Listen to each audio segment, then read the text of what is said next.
దేవుడిచ్చిన ఇల్లు. దేహం ఒక దేవాలయమని, అందులో ఉండే జీవుడే దేవుడని మహర్షుల వాక్కు. భగవంతుడు ప్రసాదించిన ప్రాణధారణ పంజరం వంటి దేహాన్ని రక్షించుకోవడం మనిషికి అత్యావశ్యకం. ప్రాణం అనే చిలుక, దేహం అనే పంజరంలో సురక్షితంగా ఉంటుంది. ప్రాణాలు నిలుపుకోవడం కోసమే కాక, మనిషి తాను జీవించినంతకాలం చేయవలసిన విద్యుక్త ధర్మాలను చక్కగా నెరవేర్చడం కోసం దేహాన్ని రక్షించుకోవాలి. బ్రహ్మ సృష్టిలో మానవ శరీర నిర్మాణం ఎన్నో అద్భుతాలకు నెలవు. త్యాగాలకు కొలువు. పరోపకారాలకు సాధనం. పుణ్యాలకు మూలధనం.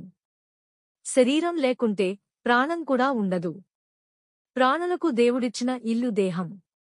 మనిషి తన దేహానికి హాని కలగని రీతిలో ధర్మకార్యాలను నిర్వర్తించాలి. శరీరానికి హాని కలిగితే మంచి పనులన్నీ ఆగిపోతాయి. కనుక ఎన్ని ప్రయత్నాలు చేసి అయినా శరీరాన్ని రక్షించుకోవాలని పెద్దల మాట. కాళిదాస మహాకవి కుమారసంభవ కావ్యంలో ఇదే విషయాన్ని చెప్పాడు. పార్వతీదేవి హిమాలయ పర్వతంపై పరమేశ్వరుడి కోసం తపస్సు ప్రారంభించింది.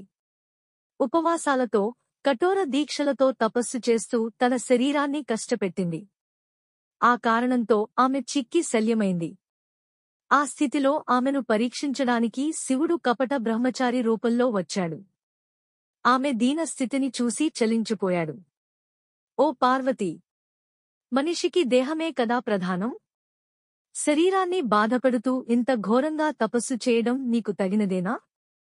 శరీరమే కదా ధర్మసాధనం?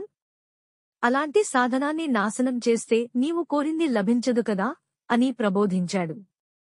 శివుడి మాటల్లో ధర్మసాధన కోసం దేహాన్ని రక్షించుకోవలసిన కర్తవ్యం స్పష్టంగా తెలుస్తోంది.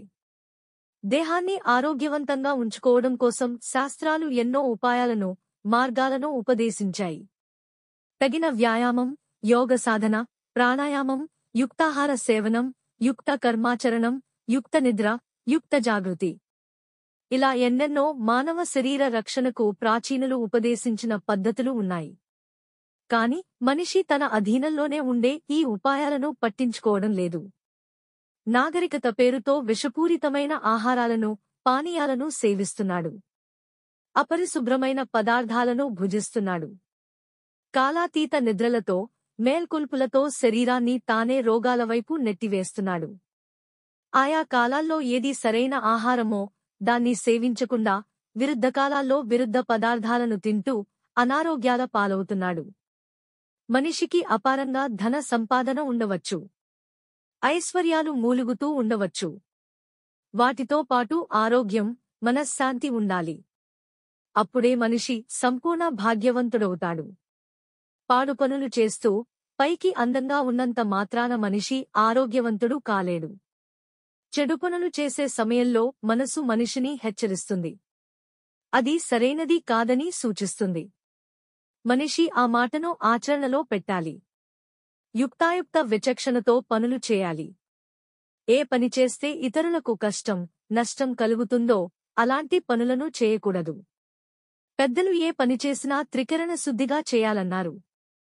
త్రికరణాల్లో కాయం, శరీరం కూడా ఒకటి. కనుక శరీరంతో ధర్మబద్ధంగా జీవించాలేగాని శరీరాన్ని పాపకృత్యాలను నిలయం చేయరాదు. అప్పుడే మనిషి ఏ మలినాలు అంటకుండా నిర్మలంగా ఉంటాడు.